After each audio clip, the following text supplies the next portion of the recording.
Welcome to Save States and Fetch Quests, where we journey back to the games that defined our childhoods. Each week, we dive deep into a beloved retro title, sharing our memories, exploring what made these games so special, and uncovering the secrets behind their lasting appeal. Whether you're here for the nostalgia or just discovering these classics for the first time, we got something for you. And welcome to the first episode of Save States and Fetch Quests. I'm Raz, I'll be your host for these first two episodes. And today I'm joined by Redmates, Hampy, and Toady. We're all streamers that share a stream team called the Game Changers, a name that you will surely hear more often. Say hello, everybody. Hello, G'day. everybody. Hello. Before we dive into today's episode, here's how this podcast will normally work. Every week, one of us will host the episode, and then they'll be joined by one, two, or even all three of the regular cast members. Together, we'll focus on a single retro title or a franchise. We'll share our memories, dig into the history, and talk about why these games hold such a special place in our hearts. But today, we're starting off with something a bit different. We each picked three games or franchises that bring us the most nostalgia, and we'll be discussing them as a way of introducing ourselves to you. At the end of each, we each get two votes, and whichever game gets the most votes will be the focus for our first episode or franchise, or what you will. So stick around and see which classic takes the crown. Now, normally this where would cut to the banter section of the episode, but we have so much to talk about that we'll start with some honorary mentions. Red Maids, which game did you deem not good enough for your top three? That's a good question. So there is a few ones that I have considered, but there is a few ones that are already on the list from other people. So I just took those out for myself. And honestly, a lot of franchises out there are something that came from childhood. So the one that I want to mention specifically is Civilization. And specifically in the Civ franchise, it's Civilization 2. My first entry to the Civilization franchise, and I played so many hours of that. But since I have never played 3 and 4 also only just a tiny bit, it just really didn't make the cut. But it's amazing. I played so many hours of 5 and 6 later on, and yeah, definitely a good pick Yeah, for that. But didn't make the list. definitely a Civ. good shout. I love Civ! Civ. So good. Very And good. Toady, do you have some honorary mentions? Yes, I have the singular franchise that is Crash Bandicoot and Spyro the Dragon because I feel when you talk about one or remember one, you think about the other. And yeah, I just, grew up playing the PS1, I believe, and I remember them. And now playing them later, Crash is much more difficult. I don't know why. And Spyro is just as cozy and comfy and lovely. And big shout outs to the Crash 4 game and the Spyro remakes because I feel like both were lovely honors to their franchises. GG. Yeah, Amen to that. Yeah, I have never absolutely. played Crash. But What? What? Oh Oh my god. yeah. Can If we ever we? do a Crash episode, we can we can explore that further. I'm Ampy. do we fight right now? yeah, I'm really No, First yes. episode? I mean, yeah, Oh God, absolutely. already? Yeah. I mean, I thought I was the weird one having played Crash Team Racing as my first Crash game, but never having played any of them. Come on. Wow. I was a Nintendo boy and not a PlayStation boy. Was Crash on the PlayStation, right? yeah. I played Spyro for the first time like 2 months ago or something. So Mm-hmm. We Hampy, need to talk. any honorary mentions before you Uh guys hang me? for me, it's really, really tough. Because I have this project where I play 1001 games that I want to play before I die. So within that, I have just found so many lovely franchises. I can just name drop a lot of them. F-Zero is one of the best racing franchises, and it's so underrated. Nintendo, where's the new game? Please give us the new game. We miss it. Star Fox, I absolutely love as well. They have tried many times to top Star Fox 64, which is still the best game of the franchise, but there's a lot of good ones in there. And then I love Tomb Raider, I love James Bond franchise, Yeah, there is a lot. I can sit here for 5 minutes, but I'm not gonna do that. There is a lot of lovely franchises that I have to leave out on. Yeah, My yeah, my go Tomb ahead. Raider nostalgia is also, was that PS1 as well? It was around then. Yeah, And yeah. my brother had the game and I tried to play it and I could only ever get into the tutorial where she's just like climbing on whatever and I that was too scary for me. I couldn't even play more than I don't know 5 minutes of that before I was too scared of just the dark level. That's my Tomb Raider nostalgia, but I still love it. Yeah. Yeah, I had the same story about that. I played the first level, and then was just like, nope. Here you go, Yeah. Dad. Play the game. I want to see the rest. Yep. And for my honorary mentions, I changed up my list last minute. So my honorary mention is definitely Heroes of Might and Magic, specifically three. It is a turn-based strategy which has all the stuff out of 4X that I like less.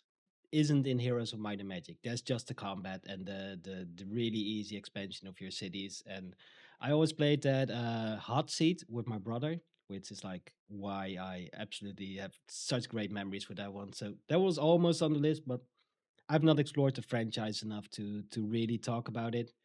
So you guys will hear what took its place. Hot seat. That's some people play Civ hot seat and I couldn't imagine. Oh, I have done that Uh in the past. Like as I yeah. said, Hot Civ seat in 2, Civ 2 hot seat, right? Yeah, hot seat play was so much fun. So we had the PC set up in my brother's room, and then in my room, like the Nintendo 64 was hooked up or something. So Nice. during the other person's turn, we would go into the other room and play a different game. Classic. Yeah. Well, that leads us to the main part of the show. Our so for the first episode, it's just going to be top one and two. We made a list where we're going to go, across everybody because there's some crossover. As you'll notice, because we have similar taste in games. Apparently, it's really weird. How did that happen? But how did Mhm. I don't know? Who would have It's thought? but let's go to over to Toady first, who has the first one on our list, which is the Animal Crossing franchise. Toady, Yeah, you why did is put it me on your first, list? didn't you? Yeah. I did. That's great. That's so wonderful.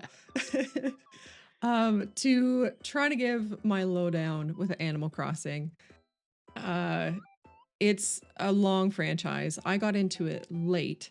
I did not play it when it originally came out on the GameCube, but I did see my older sister play the GameCube version around and shortly after the time of the release of the DS one, which was Wild World. And so I really wanted to play her GameCube version, but she lived in another like city over, and that clearly doesn't work for Animal Crossing. So I grabbed it for myself for the DS. I grabbed Wild World, and it was so fun. I, teenager, lazy in bed, just played Wild World forever. But then, funny enough, when I think about Animal Crossing, even now, after putting, I don't know what, thousands of hours into New Horizons, even now, when I picture Animal Crossing, I still picture City Folk on the Wii. Um, I don't know if I've put more hours into the Wii or the N64, so it's a lot of hours. And a lot of those hours were City Folk because you could just like go to the city and, turn your nose up at the snobby giraffe lady who sold the clothes and you could get your shoes shined. And I don't know, that was just really special. Obviously, I had New Leaf for the 3DS. I think anyone did who knew of the franchise at that time. But then with New Leaf, I can't really think of anything that stands out about it. And if you want to talk about things that stand out with Animal Crossing and you get to New Horizons and when it released, for any listener out there who may not know, Animal Crossing New Horizons came out at the very beginning of the COVID-19 pandemic. And it blew up because of that. And then also because of its weird timing release to come out at the same time as one of the Doom games. Fun fact, I learned this. The Isabel and is his name Doom Guy? That's who he is Yeah. to Doom me. guy, yeah. They're Yeah. canonically married according to Nintendo. or something. It's crazy. I'll Google it more to get you better information. um, but yeah, I do think if New Horizons hadn't existed at that time and gave me the like escape of hours of hours of hours of escape into that game, I probably would have quit my job sooner uh, because of the stress. And then it wouldn't have been a good thing. I think that would have been a bad thing. But instead, I had Animal Crossing and I booked the week off that Animal Crossing came out happenstancely. And so I just sat on the couch and played it with my kid.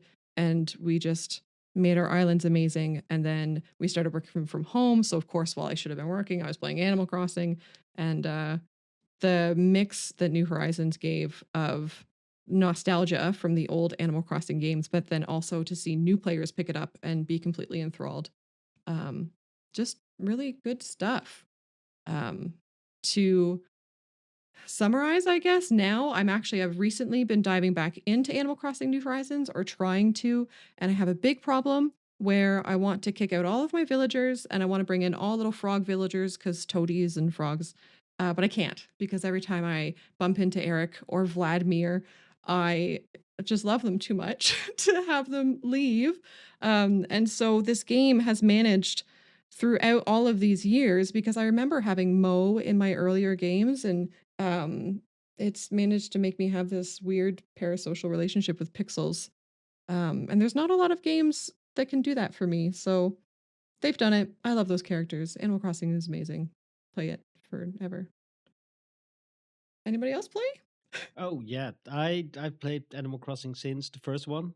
It was recommended to me when the GameCube released, and I loved it so much. I joined like animalcrossingcommunity.com to trade with other GameCube owners because you could get a code, you could trade, and every time a new Animal Crossing comes out, I still play with the same friends that I made back then. With the Wii, it was like the first game on Nintendo I actually know that has built-in voice chat over the internet. It came shipped with a microphone bar. Wild. Yeah, and Mm. like then for the 3DS, we. I think I played that one most out of all Animal Crossings. It was the first one where you were the mayor. Introduced Isabelle Yes. as a character, Yes. and a lot of like extra festivals. I think started in that one as well. I think the ordinances maybe started there as well. Yeah, yeah, yeah. Yeah. So I know, and I always went for the clean town ordinance because I hate Yes. getting rid of the leaves. Although lately, when I logged into my Animal Crossing and I got to pick a bunch of weeds because I've been away for, I don't know, 2 years, that felt really nice. I love just going around and cleaning things up. It was very lovely. Oh yeah, I recently logged in as well, probably for the same reason as you. A I friend of think ours so. has started playing it again. Yes. Shout out to Leanne. And Yeah. yeah, it's been so much fun visiting. Even the only thing I dislike about the series is uh all the other villagers will be like, "Oh, it's been 2 years and 9 months since you last talked to me." I'm like, "I'm sorry, Yeah, I was I about love to say you." exactly that, right? Yeah.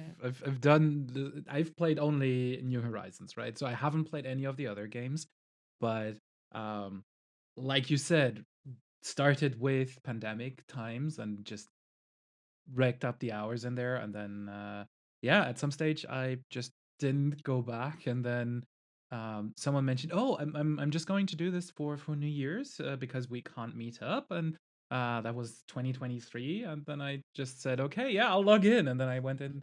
And then, where have you been? We didn't think that you were coming back. And, Mhm. okay, sorry. You guys have been able to touch on something I didn't realize is maybe special for me with the New Horizons because I was very much a solo player until New Horizons. And it's really wonderful, especially again, we were all in our own homes or whatever. We had people over to each other's islands for things like New Year's, or like if it was my birthday and the villagers were throwing me a party, people would come over and do that. And that was really, really special. But then, as a very introverted person, being able to mix that kind of short social bits of the game with the having it curled up on a couch. I'm a handhold player, and just being alone and cozy on the couch and having both of those options for like my solo nostalgia play and my here's my social limits multiplayer play. Something very special, I think. Yeah, that has been the same thing for me. Like, I have played Animal Crossing since the GameCube. And for me, it has been very much a single player experience for me. I have never like used the internet when playing any of the Animal Crossing games. And many of the games have been just like a few hours affair, actually. I haven't deep dived into any of the Animal Crossings really. I have played maybe 24 hours or something per game in total. Not in total of all the games, but like the Animal Crossing for GameCube, 24 hours, and the Animal Crossing for DS, 24 hours, and so on. More like just dipping my toes a little bit here and there. But it wasn't until I played the Switch game that is when I dipped my toes for like 100 hours plus, more like. So the water came up to my armpits, basically. And that is also the first one where I used online play. Like it came at, as you mentioned, it came at such a perfect time because it was right as they announced that it's a pandemic and we're all going into quarantine. And then it had this brilliant aspect that you could visit each other's islands and you could help each other out. You all had different fruits and everything, and it made so much sense that of course use online when you play this Animal Crossing. And yeah, I've loved the series ever since it came out on GameCube. I've also tried out the N64 Animal Crossing that was called Animal Forest, which Oh, was which was basically like the GameCube game. It was more like an experiment, so to speak, on the N64, but it evolved more on the GameCube. So it isn't really like anything to return to. Like, hey, you should check out the N64 Animal Crossing because it's pretty much like the GameCube game. And also, you have a brilliant one on the Switch right now. So if you haven't checked out Animal Crossing, that is definitely the one to go for. Oh yeah, definitely. I will be checking out Animal Forest soon, and I'm really looking forward to it. fun. Yeah, Oh, that was just had to double check it. 415 hours. That's my third highest playtime on the Switch. Nice. So yeah, very yeah. special I think game. the Switch by mine is at like a 200. I'm not sure. It's the 3DS one is definitely near 1,000, Hmm. and I remember the villagers being a lot more guilt shaming in that Hmm. one. It's like, did you forget about us? You hate us, don't you? In They all were of the earlier ruthless in ones. the old school Yeah, Animal Yeah. Crossing games. yeah. Yeah. It's like let's not start about Resetti. Oh yeah. Oh yeah. Why Oh, haven't you Rossetti. saved your game? I Yeah, can hear the music. It's going. yeah, same. Yeah. Well, that was our first game on the list, Animal Crossing. Thank you, Toady, for those memories. Let's kick it over to Red Maids for Command and Conquer. Yeah, totally same group of games, right? Yeah, totally. I mean, same vibe, right? No, but yeah. So picture this: I've been when I was young, right? I never was really into those console games because my family was not the most wealthy family out there. But since we had, with my father being an IT guy from the very start, so he studied IT before it was called IT in Germany. And with my aunt working for one of the biggest computer manufacturers as well, we had easy access to PC. So I had my own PC. I remember it, right? I got a 486, amazing machine, and the first game that I got for that was Command and Conquer. And just putting the CD in there, right? Because I also had to get a CD-ROM drive for this.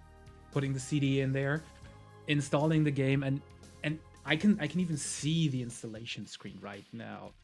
because installation screens for modern games are relatively boring. You don't even see them today with like Steam and everything. But even if you go 15, 20 years back, when Steam wasn't that thing that it is right now, the installation screens was just install Shield Wizard, and you just had that. But no, the Command and Conquer games, big built up way of showing you how to get into the game, right? It had music playing, it had all the bells and whistles. It was telling you, oh yeah, welcome to the I don't remember what it was in English, but welcome to the EVA system and everything. We're getting you ready to get into battle and all that. Yeah, and then getting into the game, CD music, right? You open up the first mission, you go in there, and then the first thing that blasts in your ears is industrial metal. I mean, that was yeah the first forming ways of seeing. Yes, this is my world. This is my game, and I've been playing basically every single Command and Conquer game until Red Alert 3. Right, Red Alert 3 was a little bit I don't know. It started to get weird, and Command and Conquer 4 was then I don't know.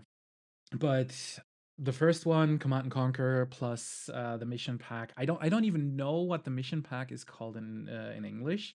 Um, but the German word for it is der Ausnahmezustand. And this one, yeah, these are memories that are burned in, right? The hidden mission with getting to fight the dinosaurs in the game, and yeah, so good. And then of course going on to games with the Red Alert series, Red Alert 2. Red Alert 2 was one of the games that I really remember playing against my friends, where we also were using the rules ini file to just change how the game behaves, and basically cheat our way, quote unquote, right? Because we knew that we did that to each other, right? So we would say, "Oh, I just adjusted something on my end, just one unit," where right we had that kind of back and forth. Oh, I adjusted something on my end. Here's our exchange files, right? So, and then Nice. all of a sudden you had your average gunner running around with a Tesla coil and stuff like that. So, yeah, it's so good. And then lastly, what cemented this franchise for me was the use of full motion video cutscene, right? Just Yeah. think of Joe Kukin in his role as Kane, right? I mean, he's the embodiment of evil in the series, and when when I when you play it and when you see him, right, with his bald head and everything, and the way that he talks, the way that he behaves, and all of this, he was just a game developer at the time, right?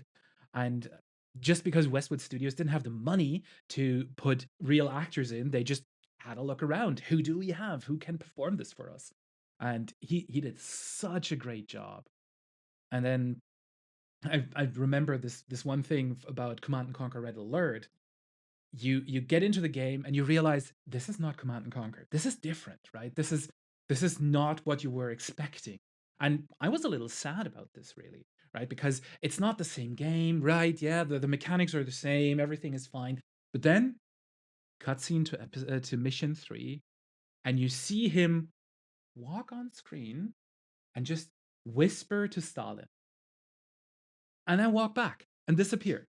But you know that it's Kane. You have that connection. And then spoiler to anyone who has played this game, but at the end of hasn't played the game, but at the end of the Soviet missions, when Stalin gets eliminated by Kane, and then also Elena and everything. Oh, sorry, Elena. What was it, Elena? I might mix Nadia. Nadia, I think it was. It doesn't matter. But just his line, right? Comrade Chairman, I am the future. Right? Why do I remember this? Right, I have played the game back then in German, but went back to rewatch all of this in order. Yeah, sorry, I'm just rambling at this point. Great franchise, great memories. How about you I feel guys? like I didn't do Animal Crossing justice now. I can feel the passion. Yeah, It's good. it's great. I I had a small dabbling with Command and Conquer Red Alert was the only one that I played. And just from my playings of that game, which were very short, I was tempted to put it on this list, but I knew you might have a better deep dive into it. But I should have known because all I would do in Command and Conquer Red Alert was set it on the easiest settings. I would send all the AI to be on like other islands and make sure that we were separated by water, and then uh, I would shoot down any bridges that connected us. They certainly couldn't get to us because they always sucked with boats. And I would just build as much as I could and basically build a city, which nowadays I really enjoy city builder games. Um, and yeah, I put a lot of hours into Command and Conquer Red Alert, but I never really played the game. I don't think I ever played a bit of the campaign until recently. I got the Steam remaster, remake, whatever you call it. Yeah, the remaster Um, versions. Yeah. Hmm. I feel like it was really well done. I got through a couple of the levels of the campaign until I realized I'm bad at the game, but it was very well done. I love it that you can switch back and forth between old and Hmm. the new visuals, and but basically in all the remaster games that have been put out recently. But yeah, Yeah. Oh yeah, that's one of my favorite things about remasters. The visual switching. I never really played Command and Conquer. I played it. Obviously, it was a thing in the '90s. I had a PC, or my parents had a PC. Uh, wasn't really my thing. My RTSs aren't my thing. When I played Warcraft back in the day, I would just click on a unit until, or on a sheep until it exploded. no, there's That an was basically what. honorable mention, right? Yeah. But I do remember the cutscenes, especially Red Alert 3, Oh, because you mentioned they didn't have money for a good cast at the start. But Red Alert 3, Tim Curry, George Takei, David Hasselhoff, Yeah. true, Holy especially Tim true. Curry. smokes. Yeah, especially Tim Curry, who gave the performance of a lifetime while trying to hold back a lot of laughter. Uh, I I absolutely love that part of the series. And I love watching. I think my thing with Command and Conquer is watching my brother play, which is with a lot of things I have some form of nostalgia for. I'm not great at the games, but I love watching my brother play, and maybe that's how I ended up on Twitch eventually. It's like living some games through other people. I have a completely somewhat sideways related question. Is he an older brother? Yes. Yes, because same and same and same. Yeah. I think if we would put my sister in here, she would probably say the same thing because she's my Yeah. younger sister. So, and Yeah. I've played a lot of games where she was just watching as well. Speaking from someone who doesn't have any siblings, I watched my dad play the first Red Alert, and funny thing that this came up, this discussion, because I was there last weekend and I found the big box for Red Alert Awesome. at my childhood home. Very So that cool. was pretty Awesome. fun, and memories came back that, yeah, that's right. I look at the images on the back of the box and was just like, oh yeah, I remember watching this. And I could also remember Red Alert 3 for their cutscenes, Mhm. and they are absolutely wonderful. And I think that everyone should go and check them on YouTube at least. Oh, absolutely. I mean, I mentioned Joe Kukin, right? He is the actually the he has a Guinness World Record as the longest running actor in a video game series. So Wow. yeah, because he was active. He has played Kane for 13 years, and with that, longest stretch of that as an actor, which is amazing for a software developer or a game developer. Yeah. You know, and you He's should hear him if you ever have the chance to, or if you just go online and just watch some of his talks that he gives. You just need to listen to him tell the story of how he became the actor for Kane, because mhm. he has only mentioned it once why he became the actor, right? One the real reason why, which is they didn't have enough money for real actors at the start. But the stories that he tells about this, where he won it on a scratch off ticket, or he went to a pie eating contest and came second. First one got a year worth of pizza, and he got the role of Kane, right? The the way that he tells these stories, it's amazing. He has, I believe, 15, 20 stories out there right now about how he became Kane, which is just amazing. I didn't know that. Awesome. That sounds great. Yeah, Yeah. I cool. feel there's a lot of stories of devs becoming an actor in their own games out of necessity and ending up okay, well, guess I'm the actor for this character now from now on because Mhm. it's suddenly successful. Speaking of suddenly successful. Yes. Oh, I was trying to give you a segue. Oh, well, yes, suddenly success. Speaking of suddenly successful, happy. Oh. We're going to be talking about your number 3 pick in Donkey Kong. All right, yeah. So Donkey Kong holds a dear place in my heart, and it started on the Super Nintendo for me. But I'm also going to quickly mention Donkey Kong Arcade, because that is when that beloved gorilla got his fame from being the main villain and fighting against this guy called Jumpman at the time. And even though he was called Jumpman, the jumping wasn't very good. If you return to the game nowadays, it is very clunky to play. But it still holds up very, very well because you can still pick it up and play it. You just need a little bit time to understand the jumping, the platforming that went on at the time. And Donkey Kong Arcade is a very lovely experience. And I've been spending hours playing Donkey Kong Arcade. However, that has been playing through Donkey Kong 64 that we'll get to in just a few moments. So, Donkey Kong Country Trilogy was when Donkey Kong got his real big break and basically gave the Super Nintendo a second lifespan in a way because of the amazing graphics and the amazing music that comes from all three games, but also just how it played. It was three absolutely amazing games, all good, and I used to play them so much.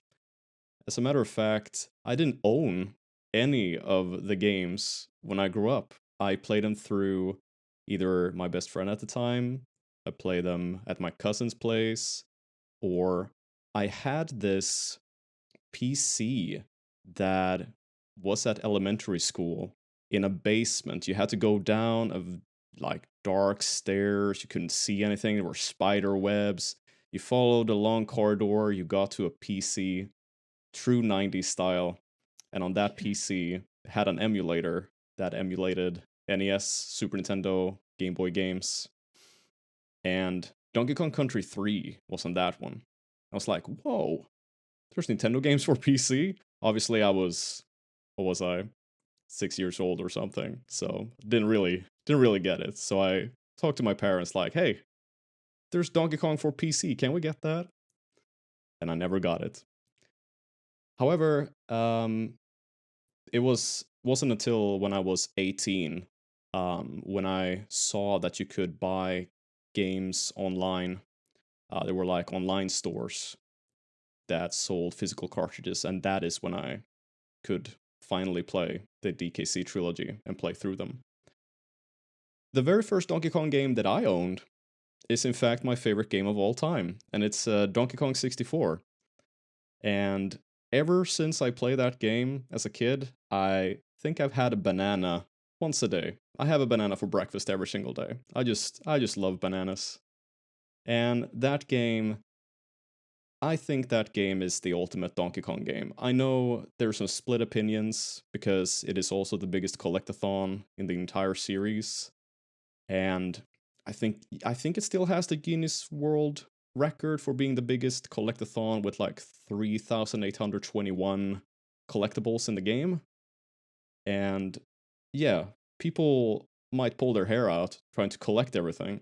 I know I did. I don't have any hair left, but All right, all right. but Yeah, it was good. It was yeah, good. yeah, yeah. I gotta mention it. I gotta mention it. So that game became my favorite game purely of nostalgia. It reminds me so much of like childhood, and the music is fantastic. I love the wacky atmosphere, and it's the same time that it's wacky, it still has this darkness surrounding it. Like the levels you go through has very gloomy music and atmosphere and scenery. So I think the game has everything, including multiplayer. It has some really fun multiplayer in that one too. And Diddy Kong Racing is another N64 game that I used to play lots of, and that one is amazing. I personally think that that one and Mario 64, no, Mario Kart 64, are the just best kart racers out there. While you have like the multiplayer experience for Mario Kart 64, Diddy Kong Racing has the adventure. Like who came up with the idea to put an adventure inside of a kart racer and just make it work so freaking well? And I've yet to see like a kart racer that can kind of duplicate that. Crash Team Racing was another one that experimented with like the adventure formula, but I kind of feel like Diddy Kong Racing, it had like the hovercraft, it had the plane, and then you had a freaking bonus character by driving over a frog that turned into a chicken. And then the final world was a secret one, and you went to space. It's amazing. It's just like sky's the limit, or more like space the limit in that game. Fantastic kart racer. And then DK kind of took with all this momentum, having the ultimate Donkey Kong game for N64, and then like a really good kart racer, you entered the GameCube. And I followed along with that. I was like, hell yeah, Donkey Kong for GameCube, let's go. And I knew there was a new Donkey Kong game out, and I asked my parents if there's a Donkey Kong game for GameCube, I really want that. The next thing, they came home with a set of bongos. And the next thing you know, I played bongos to classical music, Hungarian March number 8. Let's go. I don't Yeah. think anyone has ever played bongos to Hungarian March number 8. I don't know really who came up with that idea at Nintendo. It's like, hell yeah, classical music, yeah. It's like bringing in Mozart, and then it's just like, hey, let's put in some freaking I don't know, xylophone or anything like that. But it's a couple of lovely games. I also think that you can like juggle bananas in that game by clapping or something like that. But it wasn't the Donkey Kong game I was looking for, so I was a little bit disappointed. And then it took some while, but then the retro boom came, and thank goodness that one came, because we got Donkey Kong Country Returns and Donkey Kong Country Tropical Freeze, which are two absolutely amazing Donkey Kong games. And I have yet to sinking my teeth into those. I have played them a little bit. So, have you played any Donkey Kong games? I have played arcade quite recently because it's part of the NES Championship speedrun game that recently released on Switch, and it's really fun. I really like the Donkey Kong levels. Might be my favorite, just because I haven't played it that much compared to like the Zelda levels, which I've played a lot. And I've played Country One, and of course, Bongos too. Um, Bongos 2 had Conga, I think it's called, but Yeah, Donkey had Konga. All Star because it was late 90s and Oh, everything had that's All Star. right. It was That's only the right. PAL release that had All Star, I think, but I think that's also why there's a classical piece on there because it's completely free of copyright. Mm. Oh yeah. For sure, yeah. I Hampy alluded to the um, arcade Donkey Kong being on the N64 version, that remains the only way that I've played the arcade game. Was via playing it on my N64, and I also very very fond memories of the N64 game, and only oddly the first SNES Donkey Kong Country game. Um, but the N64, I think I probably played as much multiplayer in it as I played the campaign, because I remember, it's a little bit blurry, but being young and having cousins, and there was 4 of us, and it just worked out perfectly with so many of those N64 games like Perfect Dark and GoldenEye. But Donkey Yeah. Kong, I think, was the one that we went to the most. And it was a hoot. It was a darn hoot. And of course, I always wanted to be tiny because I wanted to be a girl. But then, yeah, it's just so fun. So Yeah, good. so you've been throwing a lot of oranges back in the Mhm. day, shooting feathers. That's Feathers. good. Yeah. Yeah. And what else did I want to say? Oh, the Donkey Kong rap for the N64 one. I just wanted to at least say the words during this because it was I can still hear again, the record scratch, and just so good. Yeah, I think I know the words. I think I know all the words to that song. I Every think time I booted it up, I rapped along as a kid. we should probably record that one day and put Yeah. that out as a special. Just saying. Oh, yeah. Once we have a Patreon, Okay. we're paywalling that one. Nice. Yeah. So the whole time that you were talking about it, I was listening to the Donkey Kong Country opening theme. I was listening to Aquatic Ambience. I was listening to the Oh, DK yeah. That's rap. the one. So Yeah. these were Yes. just while you were talking, these were playing in my head, right? Because the music is so amazing for those games. I remember that I played it because again, as I said, I did not have any home consoles up until the PlayStation, basically. And I was already 16, and it was already mid lifespan for the PlayStation 1. So, but yeah, I never had a Super Nintendo or anything, but I remember that a friend of mine had it, and we played the first 2 titles up and down the walls. And when then Donkey Kong Land released on the Game Boy, because I had a Game Boy, that was the only console that I had. I played Donkey Kong Land, Donkey Kong Land 2. I do remember getting Donkey Kong Land 3, but that's not too present. But both Yeah. Country 2 and Land 2 is just peak, right? If I reach back into my shelf back behind me, there's a box with my Super Nintendo games, and one of them is the Donkey Kong Country 2. So I think that Donkey Kong Country 2 is the best one. I know it's a good debate on which one is the best in the trilogy. I think DKC 2 did it really well, because in DKC 1, when it comes to like the bonuses and the secrets you can find in order to 101% the game, you don't really like, there's no meaning to do it because all you get are 1-ups. So when you have already beaten the game, there isn't really much of a reward to go back and get those secrets in the first game. But in DKC 2, you have collectibles that are just about enough. It's not like overflowing with collectibles. In that one, you get collectibles to get secret stages, and if you complete all those secret stages, you get a secret boss and thereafter a secret ending, which is such a great reward. Shout out to Yeah. secret endings, man. That Yeah. is such a great tradition that I wish were more apparent nowadays. I can think of some games that have that, but yeah, back in those days, it was something really. Maybe just felt more special back in those days because we didn't have the internet to tell us how to get them immediately. Yeah, and when we had less games, probably Mm-hmm. also. So getting like an entire extra section of your game when you picked up your Nintendo Power, and like what levels is this magazine talking about? Mm-hmm. Just amazing. That's still one of my favorite games right now. Like Spelunky 2 has 2 secret endings even, which I love. Oh, yeah. Speaking of games that Ras loves. Who are you again? Yeah. Speaking, I'm Raz. Hi.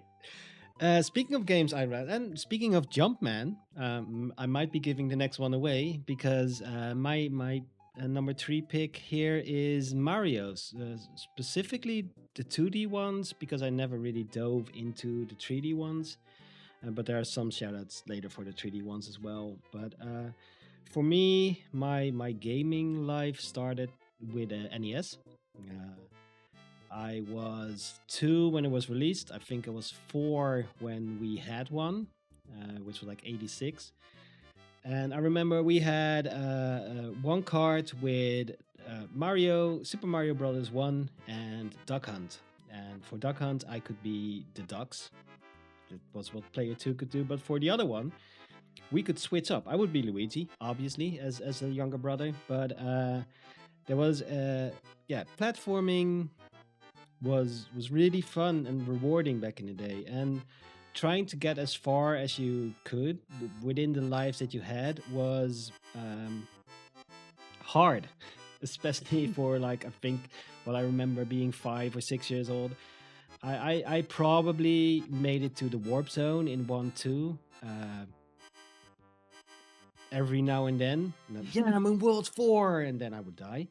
And there's big part there is also watching my brother play, and then Mario 2 is kind of blurry for when it was released because I was still very young, but I remember Mario 2, and that was so much fun. It was easier for me, probably also because I was older, but it's also an easier game. And it was more cartoony because it was, as we all know, it was Doki Doki Panic, which is a Japanese game which got reskinned because in Japan, they thought we Westerners were bad at video games, basically. And they may have been right because I have played Lost Levels and it is not easy. It's I'm nuts. glad we got Mario 2. Um, I just liked the idea of having 4 characters to play as well, and that you could pick. So I was no longer Luigi all the time. I could be other ones. Even though I think I was Peach most of the time because she had the floaty jump, which made it a lot easier. Um, but yeah, and then Mario 3 came out with an overworld, and you had level selections. You could choose where you could go, and then you could find a flute which played the melody from Zelda, and then you could go somewhere else. Uh, that was just amazing. Um, the game became a bit harder again. I feel it became less cartoony, and because it was a play, which has been confirmed since the entire game is just a play. You start on the stage as well, especially in the All Stars version later on. But the one that really stands by, like one of the defining games in my gaming history, is Super Mario World. I got a Super Nintendo when I was, I think it was like 96, so I was 14 at the time, and it had a entire box of floppy disks and a floppy disk reader with it. And I had one card, which was Super Mario World, and I ended up just playing the card. The only game I had on card, I had access to like 100 games probably, but I would play Super Mario World because it was just so much fun. And I would unlock the special worlds, and then we would get an entire different version of the same game, but Halloween themed. That was just amazing. And yeah, my love for platformers was cemented in that one. That was when I actually started, like around that time. You're older, you can actually play the games. And then we had Mario 64, where it went into the 3D space, which also where I found out I prefer 2D. Uh, it's where a lot of people who were into platformers were like, "Oh, I don't understand this 3D perspective, but I really like how Mario 64 explains stuff. Like, okay, how do we explain the camera to the player? It's Lakitu. Hmm. Super It, smart. it's Brilliant. Lakitu with a camera, and you can control him. It's just another character. Um, yeah, and then I'm one of the few people who loved Sunshine. Sunshine's so good. I love Flood. A lot of people who hate Sunshine hate Flood, but I just really like having a jetpack water thing. Yeah, and Galaxy, I couldn't get into. I'm one of those people who really hate any form of motion control. So I kind of fell off with the series for 2 games. And then the Wii U happened, and I just only owned Mario Maker, which we could have like 5 episodes, just me and Redmates talking about Mario Maker. So Why would you say that? I don't know what you're talking about. easily. But that dragged me back into the series because it was 2D Mario, and then we recently last year were rewarded with quite possibly controversial opinion, maybe the best 2D Mario in the entire series. It's what I feel about Mario Wonder. Also, I didn't mention any of the new Super Mario Brother games, and there's a reason for that. I don't like them. It's Not even it might be because of Mario Maker. Yeah, Mario Maker is probably a good shout Bec- why New Soup bec- is not. Yeah, that's so I feel some of you guys may have played some Mario. once in a blue moon. So what's I your experiences? I will fight you on the Galaxy thing, although I get the motion control thing. But Galaxy and Galaxy 2 are some of the most beautiful games that I've ever experienced. And I feel like they are the closest. I'm just trying to really quickly go through all of the Mario franchise in my head, which is so easy to do. But they're the It's a small closest franchise. they're the closest Mario gets to storytelling, I think. Really, because Story Mario's is just really good. yeah, and it just connects you, and it's so lonely, and it's but then you get that, and that brings the emotional connection, which apparently I value. But then you just also get this banger new concept with the platforming and the gravity, and just being able to long jump from a planet to a planet and like whip around the other planet. It was bonkers. It blew my mind at whatever age that was, and I think it's still fun today. Um, Shout out to Mario Galaxy. I have never actually played Mario Galaxy. I have yeah. That's my thing that I bring to the fight pit. But I have both games. It's just a matter of time of coming around to play them. So one day. You also mentioned a little bit of the 3D games there, Raz. So a little shout out to Mario Odyssey as well, Oh yeah, I because forgot that about one Odyssey, is which is How did you amazing. forget That's about good. Odyssey? yeah Come on. I wanted to yeah get to Wonder. the focus was 2D Mario games Fair, there. yeah, So, but I just wanted to throw that one in there because that one is also could also be like a little bit of controversial opinion, but I think that one is better than Mario 64 because it has just it's almost the perfect Mario game. I can see that. It's Mario 64 was more important for gaming in general. It was Mhm. Yeah. maybe one of the most important games to launch into the 3D era, but Mario Odyssey is so good. Yeah, goodness. And I agree with you with Mario Sunshine. I freaking love Mario Sunshine. Uh, just casually playing it, 100%ing it is another deal. Oh yeah, I have tried Yeah. many times to like, yes, okay, this is the time. I'm going to go for all 240 blue coins. And blue then coins, man. No, And I can't imagine doing it back in the day when there wasn't the internet telling you where they were. How are you Yeah, supposed to find some of those things? buy a guide. But yeah, buy a guide. Yeah, yeah, I had a true. guidebook, yeah. But to get back to 2D Mario, Super Mario World was my very first video game that I ever played. And I was 4 years old, and I got it from my cousin because my cousin had a Super Nintendo, and he wasn't like, I'm gonna sell this because the PlayStation was out by that time. So my dad got to buy the Super Nintendo and a couple of games off my cousin for pretty cheap, and then it's set from the side for a good while. So I wasn't really a gamer at the beginning. It didn't really catch on to me until I was 5 years old. And well, a little bit of a so to speak darker story, but during that time of my life, and like yeah, I was 5 years old. My grandpa passed away, and shortly after that, one of my best friends passed away by getting lost in a forest.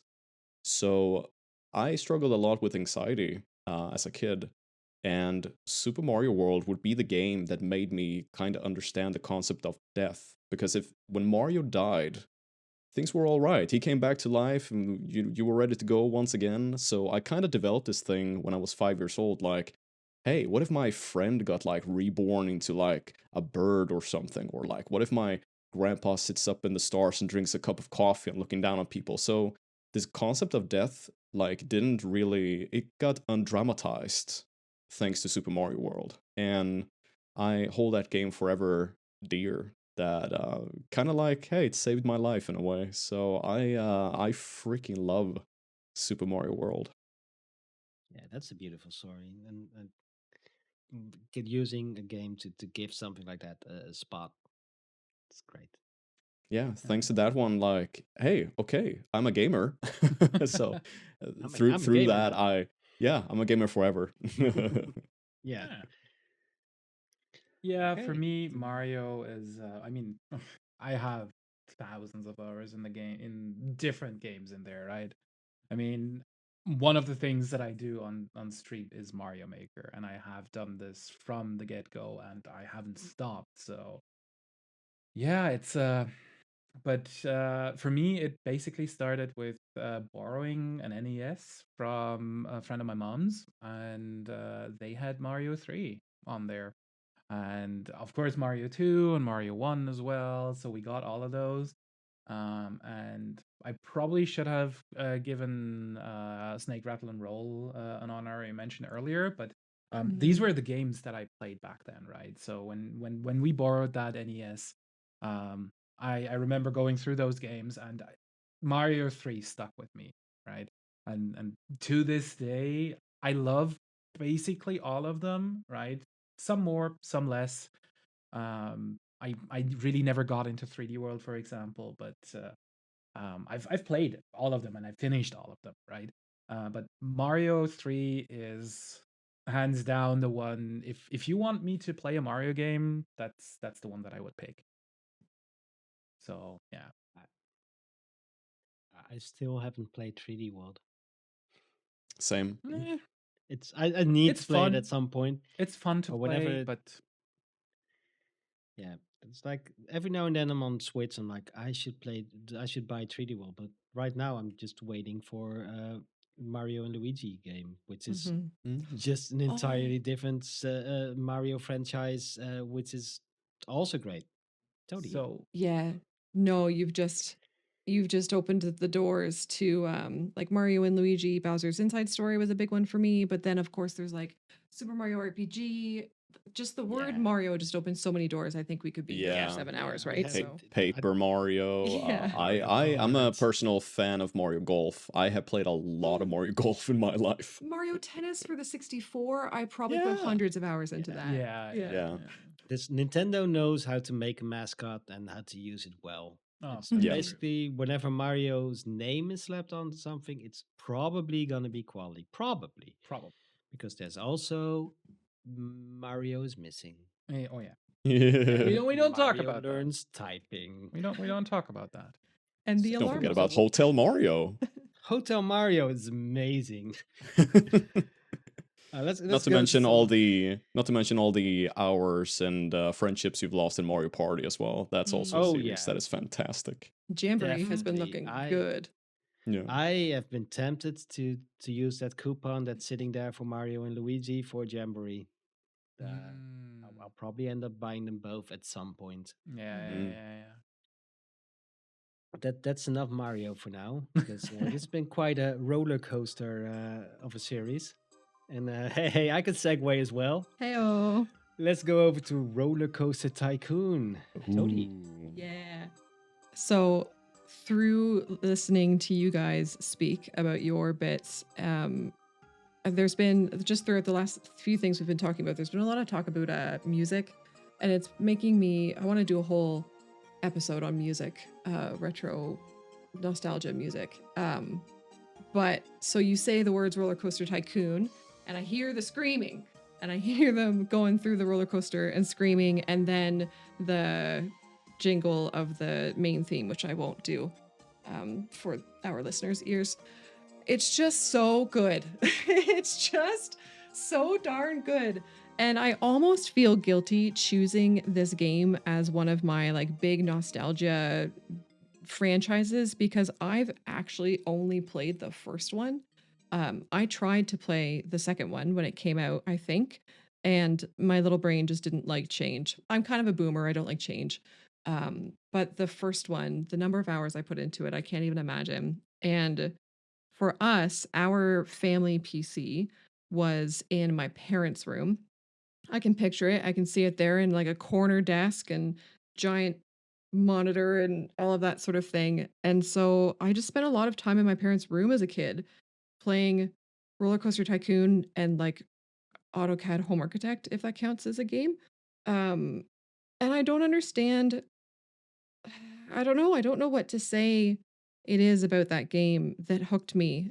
I think I'm learning as I speak that managing where all the little citizens would go is something that's really appealing to me. I was never the kid who made roller coasters that would like shoot them off and then kill them, or like I would not pick up my little dudes and drown them. Apparently a lot of people love to do that in Roller Coaster Tycoon, but that breaks my heart. That makes me so sad.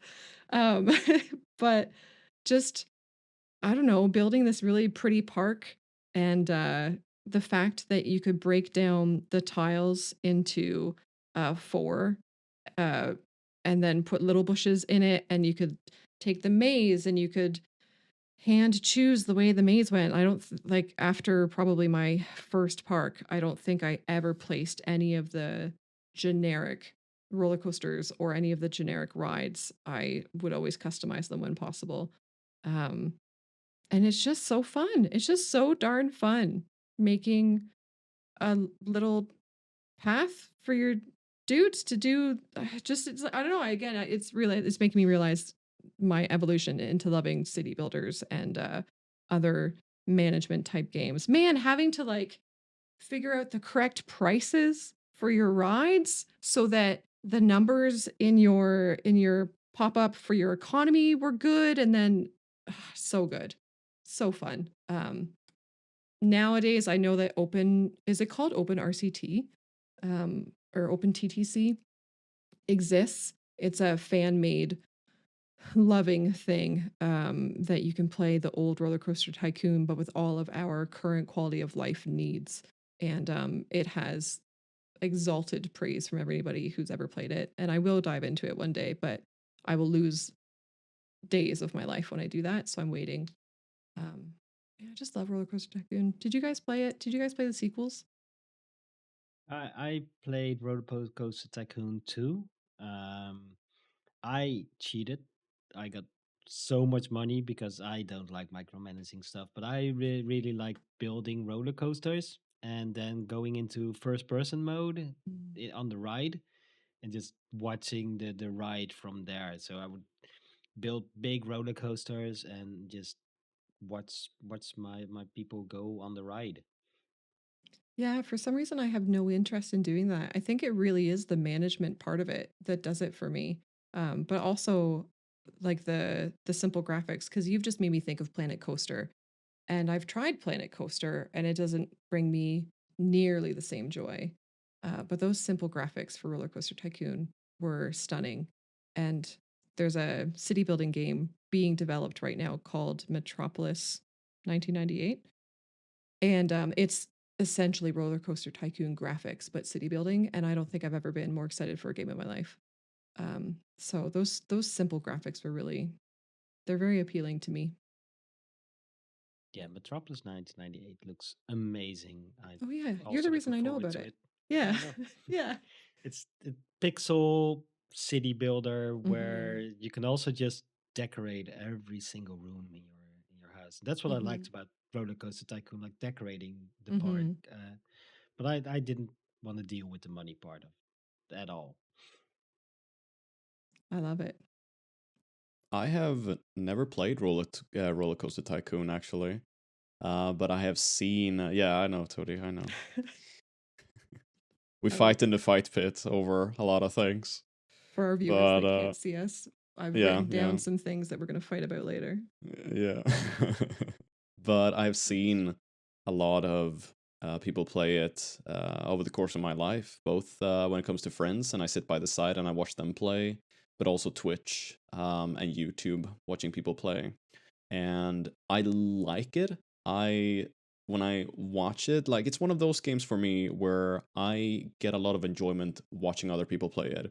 Because if I would try to play it, I think I would get stuck immediately. Like, what do I do? Where do I start? Kind of a deal. But I understand the game and I really really like it. Yeah, that's fair. I think I like that part of it. It did have scenarios, and I certainly played them, and I think I failed them a lot as a kid. But then when I replayed it, I don't know, like 2 or 3 years ago as an adult, of course I did better. Um, but I liked just being able to kind of do whatever. Um, yeah, I got nothing else. It's a great game. Yeah. Yeah, I've played it for exactly one stream, basically. Because I do this segment called Throwback Thursday, right, where people can suggest games, and this was one of the suggested games. So that was the first time that I've ever played any of the roller coaster games. I know that Was it? one of my friends, he played a lot of that, but I never really got into it back in the day.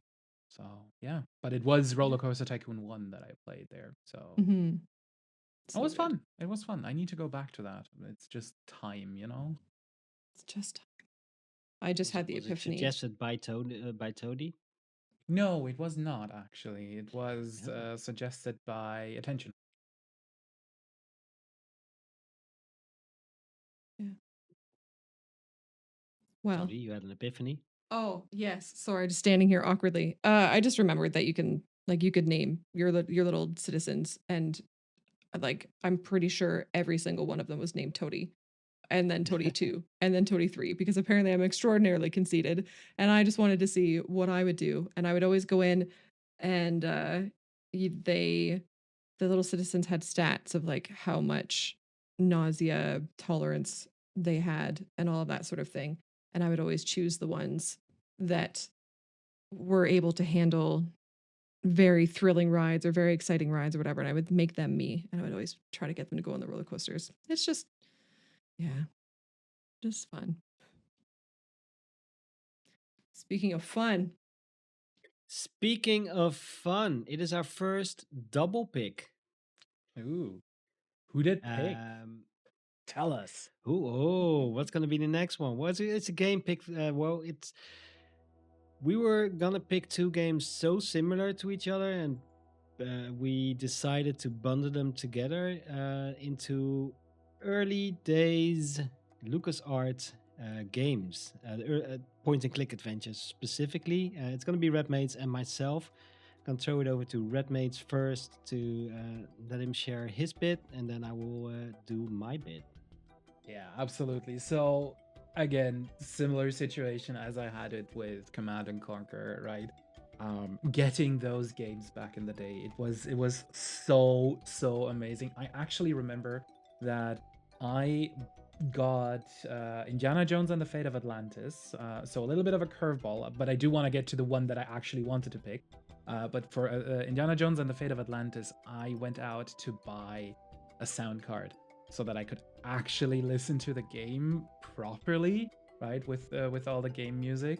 But the game that made me think Lucasfilm or LucasArts games is of course Monkey Island, right? And specifically the first game, um, just getting the box, opening it up, and having the code wheel in order to get actually into the game. Just seeing that, right? I didn't even play the game, right? I saw the floppy disks in there, and I saw, oh, there is a manual in there, but what is this decoder wheel? Why is this here? And then installing it, and then, oh yeah, please line up the pirates on this one, and then, oh, what is this? And then all of a sudden, oh, you're on top of the cliff, and then the music starts, and somewhere deep in the Caribbean, right? It's Yeah. yes. So these games, they and everything, right, from the Monkey Island series over to Zach McCracken and the Alien Mindbenders, which is an earlier one in the LucasArts series, and then over to the newer games in there with the Indiana Jones games, for example, or the one that I will leave to Raz to mention. It's it's all of those games evoke so much nostalgia. They have so many lovely bits in them that um you just want to play them, right? I mean, the hidden Easter eggs, like within Monkey Island, the cliff that you fall down where it says game over, and then Guybrush comes back onto the cliff and just says rubber tree, and you can continue on with the game. It's so amazing. But Ras, why did you pick those? Well, Monkey Island, obviously. Uh, Ron Gilbert literally wrote the book about how to make a adventure game. He, in 1989, published an article, "Why Adventure Games Suck and What You Can Do About It," which Mhm. basically gives the rules that LucasArts point and clicks live by, and Sierra at the time didn't. Basically, no dev, give your play, don't antagonize your player, which was a problem in point and click adventure at the time. You were playing against the game instead of playing a game. Um, so Monkey Island, what you said, you fire it up, the cliff, the music, the somewhere in the Caribbean. I'm Guybrush Threepwood, mighty pirate. It's so good. The entire series. But there's also a second series which was made without Ron, but somebody else who worked on Monkey Island worked on that one, Tim Shaver. Basically, the guy that was taught by Ron Gilbert. And he made Day of the Tentacle with Maniac Mansion 2. Maniac Mansion 1 I had on the NES. It was really hard. It didn't have the rules yet. There were fail states and everything, but then there was Day of the Tentacle, which was such a good game. I first played the talkies version, which back in the day, adventure games had usually a later release where it was voice acted. So we had the CD-ROM talkies version. We had, I think that's why my dad bought the sound card to fully get the voice acting. And it was so weird having an adventure game, a series type of games I loved since Leisure Suit Larry, fully voiced. And you had three characters, and it was silly, and it was fun, and it was epic. The story felt really epic because of how it started with the purple tentacle taking over the world, and because there was time travel, and because of that, it felt like something was at stake because you could see the future if you didn't change things. Uh, I just I just love point and click adventures. There's so much fun. Um, the other two. Have you played any of these games or point and clicks in general? I have played the first Monkey Island very recently, actually, but I didn't finish it. But I can already say I'm definitely a fan of the franchise. I want to check out all of the games, I feel like. And the one that I say is my big favorite is Grim Fandango. Oh yeah. That one is probably one of my favorite games ever. I have it behind me in a big PC box. I just Nice. love, love, love that game. It gave me so much inspiration. When I played it for the first time in 2018, it was pretty late. Um, but it gave me so much inspiration as a theater teacher to write scripts and like the storytelling in that game, the twists and turns you can do. Absolutely love it. So, got to give a shout out for that one. I think this is looking at our list in general, this is where I can say the least. I'm not gonna lie, until maybe moments ago, I thought when you two, whenever you guys were going on about Monkey Island, I think I pictured a monkey ball game. I think it's not the right game. Um, so the only one that might come close were the King's Quest games part of Yeah. this. Okay. They're part of the reason why the why adventure games suck article was written, Oh, Yes. because perfect. they were Sierra games. They had deaths, they Yes. had fail states, but Yes. they were also really fun. And they were what I played. It was only one of them, but I couldn't tell you which one it was. Very early, certainly. I would play them upstairs at my grandparents' place while my older siblings all hogged the Sinnes downstairs. So I do have very fond memories of one King's Quest game in particular, but I don't think I understood what I was doing with it. It's very point and click adventures. You have the verbs, you click on stuff, and you point at stuff. It's great. Grim Fandango, also a Tim Schafer game, if I'm correct. It's Yeah. like there's so many. Even like if you go back quite recently, they both made new games. If you talk about Ron and Tim with Timbleweed Park and Such a great game. what was Tim's? What was the one Tim made? That's the one I still have to play. Help me out here. Broken Age? No, was it Broken Was Age? now I have to Google the first one that I think Broken Age is the one that Tim Schafer made, and Yeah. Timbleweed Park is the new Ron Gilbert game, which is far more the retro style of. It harkens back to Maniac Mansion with the graphics even. But yeah, that's and most recently we got a new Monkey Island, Oh yeah. Yeah. which was really good. Ron Gilbert also involved in that one. I feel the ones that had the least influence or had no Ron Gilbert are also the ones that I like the least. Uh, it's Tales is fun, but it's not very special for me. It was just oh, we finally have some new Monkey Islands. Um, but also the remakes were really good. It's one of the first things I thought about when you said when you could switch the graphics in the remake back and forth. Hmm. You can do that in the Monkey Island one. Monkey Island 2 does it better than 1 because in 1 if you switch back to the old graphics, you no longer have the voice acting, which Yeah. I would love to have Monkey Island 1 with the voice acting from the new style because it never was released in pixels with voice acting. But there's probably a mod that does that. Yeah. But speaking of the point and click adventures, we also in this case we also do need to give a little bit of a shout out to the Dig. While it is definitely not similar to the ones before, that one was um such a departure in terms of that. Basically, if you look at the earlier games, right? Um, they all followed a very similar way of scripting things, right? You had your verbs, you had your game that you were following. The Dig got away with all of that, right? And made it less funny, more dark in the way that the scripting worked as well. And I feel that with that, it really opened up the whole genre of these more um, as you said the games that were following the rules of how to write the point and click adventures to the more dark themes.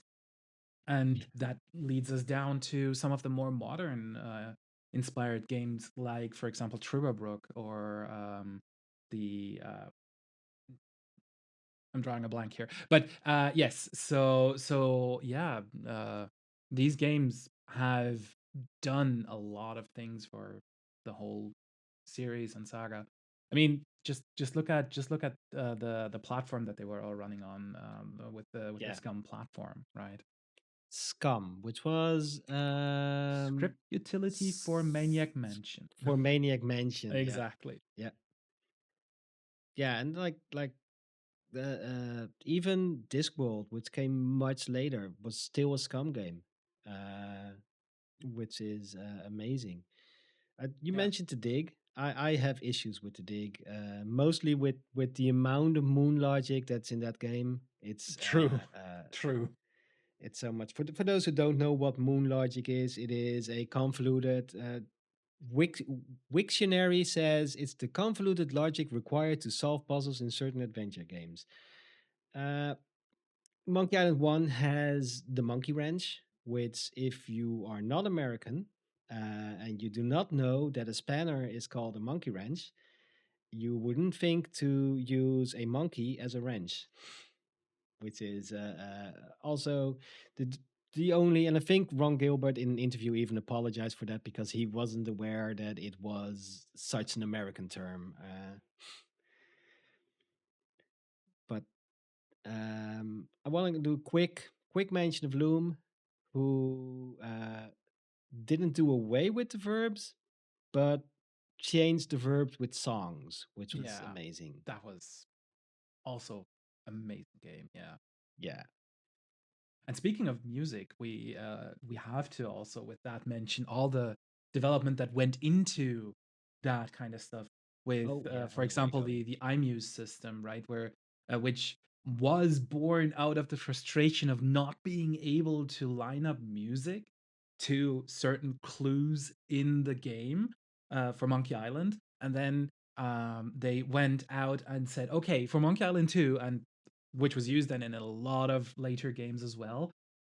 Even not point and click adventures. So they used it for, I think, Star Wars TIE Fighter, for example, in order to tie music into specific actions that happened in the video game.